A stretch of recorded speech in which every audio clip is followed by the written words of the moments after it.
प्रिय दर्शकों, नमस्कार। आज मैं आपको बताऊंगा कि जन्म कुंडली में लग्न के अलावा भी और लग्नेश के अलावा भी ऐसे भाव होते हैं, ऐसे ग्रह होते हैं जो आपको अवश्य से मजबूत हो तो अच्छा प्रभाव प्रदान करते हैं। जन्म कुंडली में आप ये तो जानते ही है कि लग्नेश की भूमिका सबसे महत्वपूर्ण होती है। लग्नेश जन्म कुंडली का सबसे प्रमुख ग्रह होता है। लेकिन लग्नेश के अलावा भी ऐसे ग्रह होते हैं जिन पर हमें ध्यान देना चाहिए, जो व्यक्ति के स्वभाव में, व्यक्ति के जीवन में बड़े परिवर्तन लेकर के आते हैं या बड़ा प्रभाव देने का काम करते हैं। कौन से वो ग्रह है और किस प्रकार आपको देखना है, आज मैं आपको इसकी जानकारी देने वाला हूं। तो आप ध्यान पूर्वक आज की वीडियो को देखिए, जिससे आपको आपकी जन्म कुंडली के महत्वपूर्ण ग्रहों को जानने में और उन्हें मजबूत करने में आसानी सिद्ध हो। क्योंकि आपको पता लग जाएगा कि आपके लग्नेश के अलावा ऐसा कौन सा ग्रह है जिसे बलवान करना है, तो आप उसे बलवान करके अवश्य से अच्छा प्रभाव ले पाएंगे। वैसे तो आप जानते हैं, अभी से कुछ दिन पूर्व की वीडियो में मैंने आपको बताया था कि आप ये देखिए कि जन्म कुंडली में किस राशि में, किस ग्रह की राशि में अधिक ग्रह बैठे हैं, उस पर भी चर्चा करूंगा। या फिर ये देखिए कि ऐसा कौन सा ग्रह है जिसे बलवान कर लेने से बाकी सारे ग्रह बलवान हो रहे हैं। इस विषय की चर्चा मैं आपसे जन्म कुंडली अध्ययन के दौरान करते रहता हूं। ऐसी कौन सी कुंडली में ऐसा कौन सा ग्रह है, ऐसी कौन सी राशि है जिसके ग्रह को बलवान कर लेंगे तो पूरी कुंडली बलवान हो जाएंगी। इसकी चर्चा मैंने कई बार जन्म कुंडली अध्ययन के दौरान की है। आगे जब मैं इस सप्ताह निशुल्क जन्म कुंडली अध्ययन करूंगा तो उसमें सम्मिलित करूंगा, आपको बताने का प्रयास करूंगा कि किस ग्रह को बलवान करने से पूरी कुंडली बलवान हो जाएंगी, वो वहां पर आप देख सकते हैं। लेकिन आज मैं आपको बता रहा हूं सबसे पहले लग्नेश।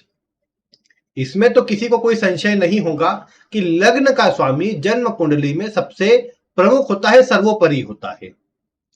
आपने कई एक बार मेरे मुख से भी सुना होगा, अन्य से भी आप सुनते आए होंगे कि लग्नेश अगर कुंडली में बलवान हो तो ये कुंडली के सभी प्रकार के दुष्प्रभावों को दूर कर सकता है। अगर लग्नेश शुभ अवस्था में बलवान होकर बैठा है तो पूरी कुंडली को बलवान कर देता है। लेकिन ठीक इसके विपरीत स्थिति है, यानी लग्न का स्वामी नीच राशि में है, लग्न का स्वामी त्रिक भावों में बैठा है, लग्न का स्वामी कुंडली में कमजोर स्थिति में पीड़ित हो रहा है, तो यह व्यक्ति को जीवन में मन अनुकूल प्रभाव नहीं देता। ठीक है, आप ये जानते हैं लग्नेश जहां बैठेगा वहां से कुछ अच्छा ही लेकर के व्यक्ति को देने का काम करेगा। जैसे लग्न का स्वामी तीसरे भाव में भी है तो व्यक्ति को पराक्रमी बनाएगा। ये अलग बात है कि व्यक्ति को बहुत अधिक मेहनत करना पड़ेगी, संघर्ष करना पड़ेगी। लग्न का स्वामी छठे भाव में होगा तो ये व्यक्ति को कुछ बड़ा करने के लिए प्रेरित करेगा, व्यक्ति एक से अधिक कार्यों से जुड़ेगा। लेकिन यही यहां पर छठे भाव में है तो व्यक्ति से मेहनत बहुत करवाएगा, संघर्ष बहुत करवाएगा, रुकावटें बहुत प्रदान करेगा। फिर लग्न का स्वामी कुंडली के अष्टम भाव में है तो आप जानते हैं अष्टम भाव जो होता है ये संघर्ष का, लेकिन आयु का भाव भी होता है। तो लग्नेश अष्टम भाव में होगा तो आयु में वृद्धि कर देगा।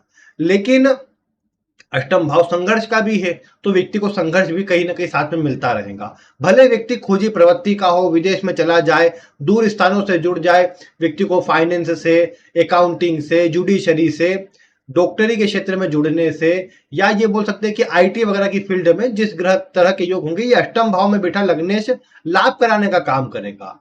लेकिन व्यक्ति को संघर्ष बहुत करना पड़ेगा। यही बात लग्नेश अगर 12वें भाव में हो तो भी आप लागू कर सकते हैं कि लग्नेश 12वें भाव में होगा तो निश्चित रूप से व्यक्ति की हवाई यात्राएं करवाए, विदेश से जोड़े, विदेश से लाभ करवाए।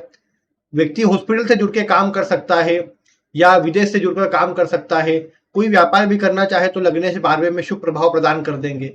लेकिन यहां भी वही बात है कि स्वयं कमजोर हो जाएंगे, जिससे व्यक्ति को अच्छा प्रभाव जो मिलना चाहिए उसमें कमी रहे, रुकावटें अधिक महसूस हो, खर्चे अधिक होते रहे, इससे धन की समस्या बनी रहे। ऐसी कुछ बातें भी देखने को मिल सकती है। क्योंकि लग्नेश अगर कुंडली में कमजोर हो जाएगा, आप सोच रहे होंगे अन्य भावों की बात नहीं करी, वो इसीलिए क्योंकि अन्य भावों में तो लग्न का स्वामी फिर भी कम से कम भाव के अनुसार अच्छा प्रभाव दे देता है। ठीक है, राशि के हिसाब से खराब है या फिर वो नीच राशि का है, नीचे भाव का है, तो वो चीजें थोड़ी कमजोर हो सकती है। लेकिन अगर अच्छी स्थिति में है तो कम से कम उस भाव के प्रभाव तो अच्छे दे ही देगा। लेकिन कमजोर हो तो ये परेशानी देता है। इसीलिए कई बार होता है कि व्यक्ति की कुंडली में मान लीजिए लग्नेश त्रिक भावों में है। अब ऐसे व्यक्ति को ये तो नहीं बोल सकते कि लग्नेश का रत्न पहन ले, क्योंकि लग्नेश का रत्न ऐसा व्यक्ति पहन लेगा तो वो त्रिक भाव भी एक्टिव हो जाएगा। लग्न को तो बल जाएगा लेकिन त्रिक भाव एक्टिव हो जाएगा, ऐसे में व्यक्ति को परेशानी भी मिलेगी साथ ही साथ। इसीलिए त्रिक भावों में बैठे लग्नेश का रत्न है अधिकतर स्थिति में धारण नहीं करना चाहिए। लेकिन लग्नेश के अलावा ऐसे भी ग्रह होते हैं जो कुंडली में महत्वपूर्ण हो जाते हैं उनकी स्थिति के कारण। उसमें सबसे पहले आपको देखना है, आप अगर आपकी कुंडली में कोई ऐसा ग्रह निकलता है जो लग्न और लग्नेश दोनों से संबंध बना रहा हो।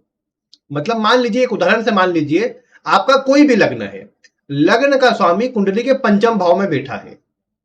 अब लग्नेश पंचम भाव में है और मान लीजिए शनि कुंडली के लाभ भाव में विराजमान है। लाभ भाव में शनि है, लग्नेश पंचम भाव में है। अब आपने क्या देखा कि शनि की तीसरी दृष्टि लग्न पर है, सातवीं दृष्टि लग्नेश पर है। इससे क्या हुआ, इससे लग्न और लग्नेश दोनों शनि के प्रभाव में आ गए, और शनि के प्रभाव में लग्न लग्नेश आ जाने से आपको शनि का प्रभाव ऐसे व्यक्ति के जीवन में अधिक देखने को मिलेगा। यानी ये बोल सकते हैं कि जो शनि के गुण होंगे वो व्यक्ति के स्वभाव में आ जाएंगे। साथ ही साथ ये भी आप बोल सकते हैं कि शनि के चलते व्यक्ति के स्वास्थ्य पर असर पड़े या व्यक्ति के कार्यों पर असर पड़े, ये सब बातें आपको देखने को मिल सकती है, क्योंकि लग्न का स्वामी शनि के प्रभाव में है और जो लग्न है वो भी शनि के प्रभाव में है। इसी प्रकार इसे अन्य रूप से समझिए, मान लीजिए किसी का लग्न का स्वामी कुंडली के तीसरे भाव में है, गुरु कुंडली के नवम भाव में है। अब यहां नवम भाव में बैठे गुरु की पांचवी दृष्टि लग्न पर, सातवीं दृष्टि लग्नेश तीसरे भाव पर। इससे लग्न और लग्नेश गुरु के प्रभाव में आ गए। अब ऐसे व्यक्ति के ऊपर गुरु का प्रभाव आपको बहुत अधिक मात्रा में देखने को मिलेगा। व्यक्ति अच्छे बुद्धि विवेक वाला हो, अच्छे ज्ञान वाला हो, परिस्थिति के अनुसार काम अच्छा कर लेता हो, अन्य के लिए सोचता हो, परोपकारी हो, धार्मिक हो, दानी हो, ये सब बातें देखने को मिलेंगी। व्यक्ति अच्छी सोच रखता हो, पॉजिटिव माइंडसेट के साथ आगे बढ़ता हो, ये सब बातें देखने को मिलेंगी। तो इसीलिए आप ये देखिए कि आपकी लग्न कुंडली में लग्नेश पर और लग्न पर किस एक ग्रह का प्रभाव आ रहा है। यहां मैं सलाह दूंगा राहु केतु की गणना बिल्कुल ना करें, क्योंकि देखा जाए तो राहु केतु का ऐसा नहीं बोल सकते प्रभाव नहीं है, उनके गुण भी आपके जीवन पर अवश्य दृष्टिगोचर होंगे। लेकिन अगर देखा जाए तो इनकी स्थिति विशेष हर कुंडली में बदल जाती है। ऐसा नहीं कि इनके स्वभाव में कोई बड़ा अंतर आता है, क्योंकि मैं आपको हमेशा बोलता आया हूं कि राहु केतु ये ना समझे कि जिसकी राशि में बैठे उसके अनुसार प्रभाव देते हैं। ये समझना चाहिए कि जिसकी राशि में ये बैठे हैं उसकी क्षमता के अनुसार प्रभाव देते हैं। यानी अगर राहु केतु मान लीजिए किसी एक ग्रह की राशि में बैठे हैं, वो ग्रह कमजोर हो गया तो राहु केतु भी अपना अच्छा प्रभाव नहीं दे पाएंगे। ठीक इसके विपरीत राहु और केतु जिसकी राशि में बैठे हैं वो बलवान है, तो इसका अर्थ ये हुआ कि राहु केतु भी आपको अपना जो प्रभाव है बलवान रूप में दे पाएंगे। ये कभी नहीं होगा कि राहु गुरु की राशि में है तो गुरु के समान बन गया, मजबूत योग बन गया, ये ऐसा कभी नहीं होगा, ऐसा प्रभाव कभी नहीं मिलेगा। तो ये संशय हो तो इसे दूर कर लीजिए।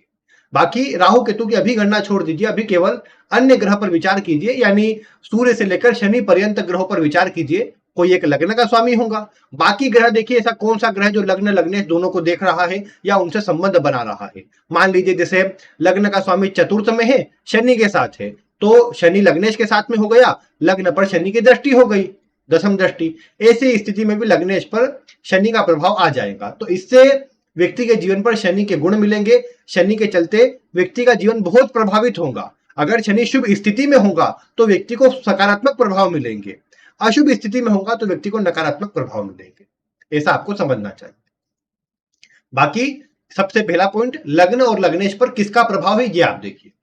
दूसरे नंबर पर आप ये देखिए कि जो लग्न का अंश है, लग्न आपका कितने भी अंश का हो, 0 अंश का हो या 29 अंश का हो, आपके लग्न में, लग्न के अंदर ही अगर कोई ग्रह लग्न के अंश पर ही विराजमान है, मान लीजिए आपका लग्न 4 अंश पर है और कोई ग्रह लग्न में ही 4 अंश पर है या उसके आसपास ही अंश पर है, ऐसी स्थिति में आप क्या देखेंगे कि वो ग्रह आपको जीवन में, आपके स्वभाव में ज्यादा प्रभाव डालेगा। सबसे पहला तो जब आप नवमांश का लग्न देखेंगे तो वो नवमांश के लग्न में विराजमान होगा। जो ग्रह लग्न कुंडली में लग्न के अंश पर बैठा होगा, लग्न कुंडली में ही, वो ग्रह नवमांश की भी लग्न में बैठा होगा, ऐसी स्थिति में उसका प्रभाव आपके जीवन पर बहुत ज्यादा आ जाएगा। आप देखेंगे वो ग्रह, उसके जो भी स्वभाव होते हैं वो आपके जीवन पर मिलेंगे। यानी चंद्रमा हुआ तो चंचलता, सूर्य हुआ तो स्वाभिमान, मंगल हुआ तो क्रोध एग्रेशन, गुरु हुआ तो ज्ञान बुद्धि परोपकार, ये सब आ जाएगा। बुध से वाणी विवेक व्यापार के गुण वो सब आ जाएंगे। शुक्र से सौंदर्य वाले गुण आ जाएंगे। तो इसीलिए आप देखिए कि आपकी कुंडली में लग्न के समान अंश पर जो ग्रह बैठा है वो आपके जीवन पर बहुत अधिक प्रभाव डालेगा और उस ग्रह को आप नजरअंदाज नहीं कर सकते। ये ग्रह भी लग्नेश के समान है जो आपके जीवन को नियंत्रित करने का काम करेगा, क्योंकि आपके स्वभाव में उस ग्रह के गुण अवश्य से रहेंगे। ये आप मैच कर लीजिए जो भी मैंने बातें बताई।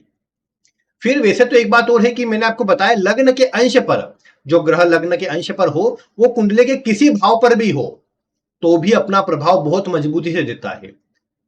जैसे आपने देखा कि लग्न आपका 10 डिग्री पर है और चतुर्थ भाव में कोई ग्रह 10 डिग्री पर है, तो ये ग्रह भी आपको जीवन में अधिक प्रभाव प्रदान करेगा। आप ये देख पाएंगे कि इस ग्रह की जो स्थिति है ये आपको जीवन में अवश्य से अब मतलब अधिक महसूस होंगे। आपको लगेगा कि ये ग्रह प्रभाव अधिक दे रहा है। बाकी लग्न में होगा तो पूरी तरह से, अन्य किसी भाव में होगा तो आधा प्रभाव आएगा, लेकिन आएगा जरूर। बाकी ये ग्रह भी महत्वपूर्ण रहेगा। तो पहला पॉइंट आपने देखा कि जो ग्रह लग्न लग्नेश को देख रहा है या उससे संबंध बना रहा है। दूसरा ग्रह आपने देखा कि जो लग्न में लग्न के अंश पर विराजमान है। अब तीसरा ग्रह आप वो देखिए जिसकी राशि में अधिक ग्रह विराजमान है। सूर्य चंद्रमा को तो एक एक राशि मिली है, लेकिन अन्य सभी ग्रहों को दो दो राशियां मिली है। मंगल की दो राशि है, मेष राशि और वृश्चिक राशि।